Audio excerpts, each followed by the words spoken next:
Crecí y llegué a la secundaria, y la secundaria fue un momento crítico para mí.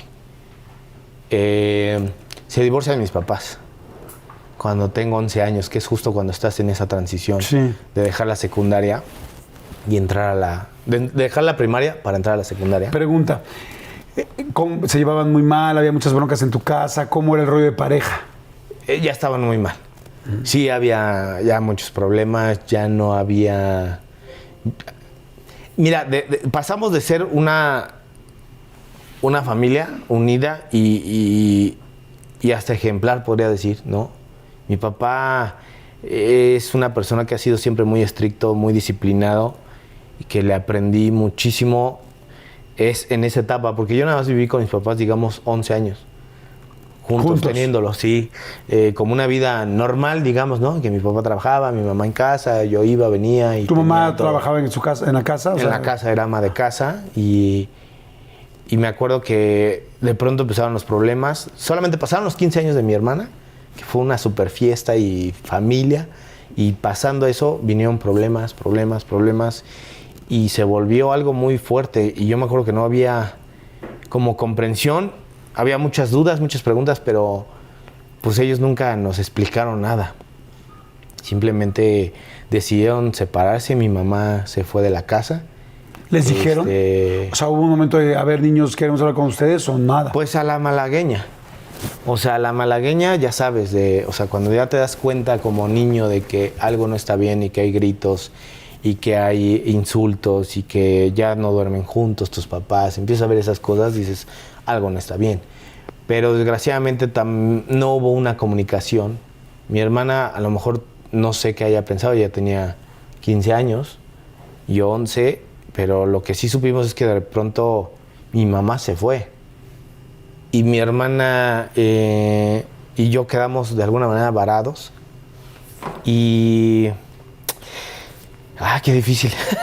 No había hablado de esto. La risa nerviosa, ¿verdad?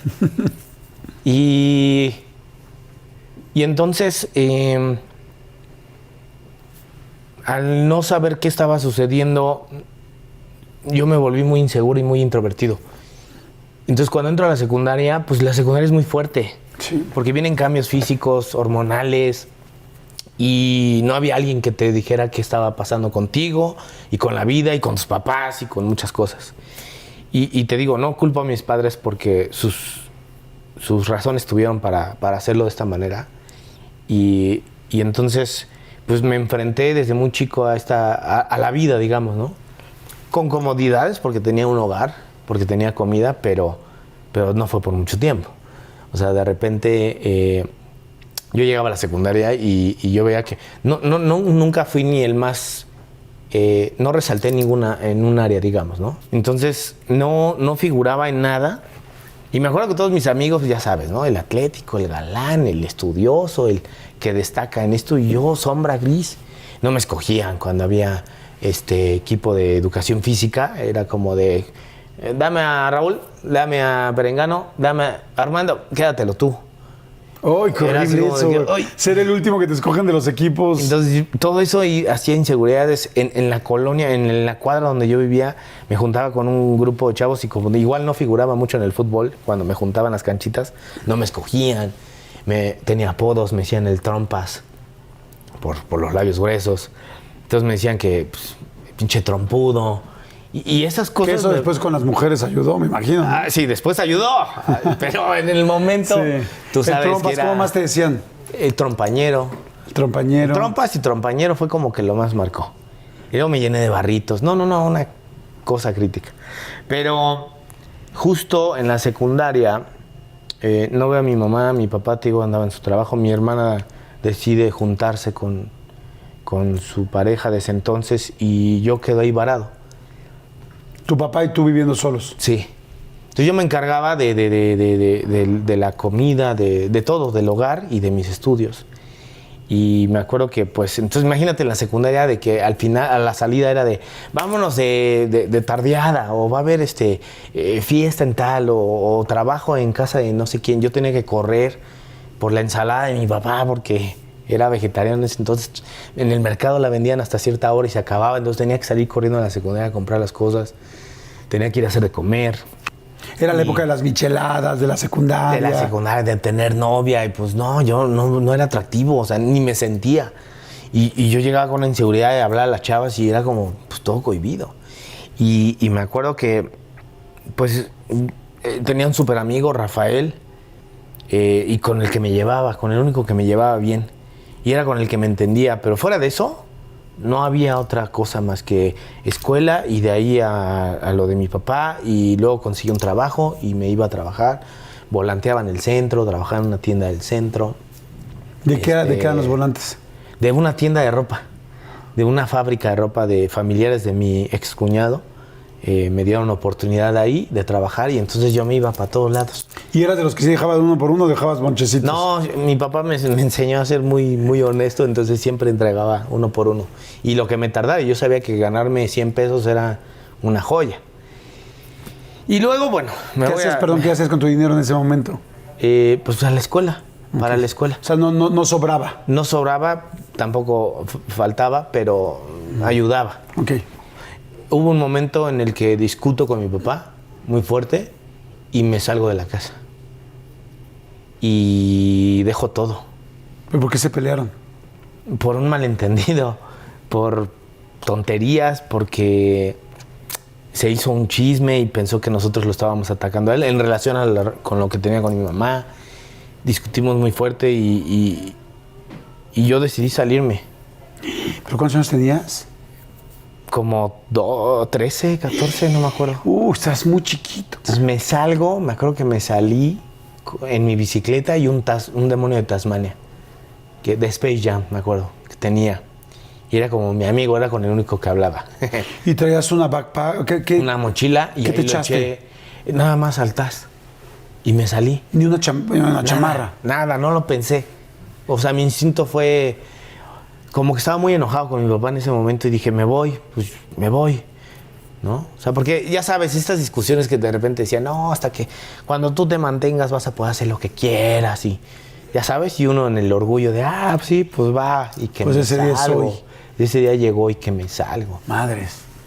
Entonces tu bicicleta, la backpack y el TAS. Y me fui. Sin ¿A dónde? rumbo, a la calle. Y pedaleé, y pedaleé, y pedaleé. Para esto hago una pausita porque en esa etapa otro de mis mejores amigos, Julio, con el que había pasado toda la primaria y luego nos separamos en secundaria, pero éramos de la colonia, es mi super uña y mugre a la fecha, ¿no? Con él me escapaba. Cuando había problemas en mi casa, yo me iba con él en nuestras bicicletas. Lo van a regañar sus papás, pero nos íbamos a los 10, 11 años, 12, nos íbamos en la bicicleta a pedalear. Y lo más lejos que llegábamos era al Estadio Azteca y nos regresábamos. Desde el aeropuerto al Estadio Azteca y regresábamos. ¡Wow! A los 11, 12 años. No manches. En bicicleta. Pero era para olvidarme de las cosas. Y Julio me acompañaba. Porque yo por dentro no sabía qué estaba pasando y él decía, vente. Y nos salíamos y entonces me ponía a pedalear. Y regresábamos antes de que llegara mi papá del trabajo. Y así sobrellevé eso. Entonces cuando viene esta decisión, me salgo con mi bicicleta. Y a pedalear. Y a pedalear. Y pedaleé y hasta que me cansé. Y bueno, me quedé varios días en la calle. Y mi hermana me buscó y me dijo que me fuera a vivir con ella, mientras veíamos qué onda. Y entonces me fui a vivir con ella. Eso sí nunca lo había contado, ¿eh? Oye, pero ¿y cómo fue dormir en la calle esos días? O sea, ¿dónde dejabas la bicicleta? O sea, ¿dónde te duermes en la calle? ¿Qué buscaste? ¿Un lugar, un techito, una esquina, un parque? Te soy honesto. Creo que salí tan dolido, salí tan lastimado, tan confundido, que no pensé en eso. O sea, simplemente me puse a pedalear y cuando me cansé, me detuve y me dormí. ¿En dónde estabas? En donde fuera. Fue muy cerca de La Raza, me acuerdo. De la glorieta de La Raza. Uh-huh. En Ciudad de México hay una glorieta famosa que se llama el Monumento a la Raza. Y ahí me quedé. Y pasaron varios días hasta que mi orgullo lo calmé y decidí irme a vivir con mi hermana. Pero en ese momento como que no mides muchas cosas, ni el peligro, ni la exposición, y sobre todo el malestar que le pude haber provocado a mi papá. Porque a lo mejor ahorita es fácil decir, sí, su papá lo dejó, no le importó. Pero no puedo juzgarlo porque yo también no fui una monedita de oro, ¿no? O sea, yo también cometí un grave error. A lo mejor, ahora que soy padre, digo, puta, me hace eso mi hijo y me vuelvo loco. Y no dudo que mi papá se volvió loco. Y mi mamá, pues a lo mejor no se enteró porque no estaba. Pero mi papá no creo que no me haya buscado, que le hice pasar un mal momento. Pero bueno, son decisiones que uno va tomando en la vida. Pero no me arrepiento, Jordi. Bueno, y entonces llegas con tu hermana. Y empiezo a vivir con ella. Y con su pareja. Y con su pareja. Ajá. Y se vuelve como un tutor. Y empiezo a trabajar con él y me enseña muchas cosas. Y es como empiezo yo a generar también para mantener mis estudios, porque de ahí me fui a estudiar aviación. Paralelo a esto estaban pasando cosas con la actuación que lo he contado miles de veces, ¿no? En la secundaria vino un concurso de obras de teatro, me conoció un director de casting, entro y hago mi primer película y luego viene Amarte Duele. Pero que primero no te quedaste en la película. No me quedé en la película. Y que fuiste un comercial con Alejandro González. Por Alejandro González Iñárritu. Ajá. Que fui de extra. ¿Pero salías mucho en el comercial? 2 segundos y me volví famoso en la colonia. 2 segundos y te volviste famoso en la colonia. Y toda la colonia decía, ¡ay, el que sale en la tele! Y yo así de, pero ya no era la colonia de la Cuchilla, ya era donde vivías acá con tu hermana. Mi hermana vivía en la colonia, a unas cuadras. En la misma colonia se dividen entre orientes y ponientes. Yo vivía con mi papá en las orientes y mi hermana vivía en las ponientes. Okay. El mercado nos divide. ¿Y qué dices? Ya viste que el trompañero. El trompañero ya sale en la tele. Sale en la tele. Yo empecé a agarrar fuerza. Pero esa inseguridad de la que te platico, la agarré cuando en la secundaria, en el último año hago el concurso de obras de teatro y veo que ahí tengo la atención de todos y destaco. Entonces me da una seguridad la actuación. Sí, porque no habías destacado en nada, no te sentías... Exacto, entonces de pronto yo veo que me vuelvo un foco de atención y digo, claro, con esto puedo ser alguien que no soy yo, que no es mi realidad, que no es el güey que está pasando esto, que no está con su papá peleado, que su mamá... Me volví alguien que no era yo y que de pronto era una figura que llamaba la atención y todo el mundo, ¡ay, qué padre actúas, qué divertido eres, bla, bla, las chicas! Y destaqué y entonces eso me dio una seguridad para lo que venía, que fue trabajar y buscar. Y todo iba bien con la actuación, tuve que, a la par estudiaba la aviación y estaba haciendo películas, pero mi realidad era que tenía que seguir trabajando, porque se hacían 3, 4 películas al año. Entonces yo hice una en el año 2000 que fue de la calle. De ahí hasta el 2002 hice Amarte Duele. En esos 2 años trabajaba con Saúl en la tienda, en el rancho ahí en Cuautla, y así iba. Seguimos. Muchas gracias a la gente del Hotel Brick, aquí en la colonia Roma, en la Ciudad de México. Está precioso, increíble. Es un lugar con un diseño, con un arte, con una arquitectura fantástica. Muchas gracias, además que está ubicado exactamente en el centro de la Roma. Vengan, BRICK, ahí está apareciendo Brick. Oye, amigo, cuando te sales de tu casa, ¿en qué momento vuelves a ver a tu papá? Ya vivías con tu hermana le llama, le dice está aquí, se vuelven a encontrar, ¿no? ¿Cómo fue? Yo creo que mi hermana le llamó, si no mal recuerdo, y lo vi mucho tiempo después. No recuerdo Fueron meses, ¿eh? Sí fueron meses, no fue inmediato. ¿Te acuerdas de ese momento que se volvieron a ver? No mucho. No mucho. Yo creo que algo bloqueé en mi cabeza y en mi sentir que como que eso fue así, ¡pum! Lo que sí recuerdo es que ya cuando nos vimos es cuando yo ya estaba muy encarrerado. Y tuvimos alguna plática tal vez y él me pidió que regresara a la casa, pero yo dije, no, yo ya salí.